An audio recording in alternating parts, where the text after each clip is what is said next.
কেন কাকা ভালো থাকেন, ভালো ভালো ভালো ভালোভাবে চললেন, ভালোভাবে চলতে পারে আল্লাহর রহমতে দোয়া করবেন, এই আমার কামনা। কোরআন থেকে নামাজ ভালো আর তো নামাজ পড়ো না, মসজিদেতে এসে পড়ো জান্নাতেরই ঠিকানা।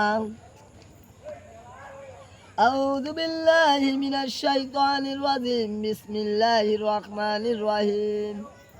والضحى والليل إذا سجى ما ودعك ربك وما قلى وللآخرة خير لك من الأولى ولسوف يعطيك ربك فترضى لم يجدك يتيما فآوى ووجدك ضالا فهدى ووجدك عائلا فأغنى فأما من يتيما فلا تنهر وأما الصافين فلا تنهر وأما بنعمة ربك فحدث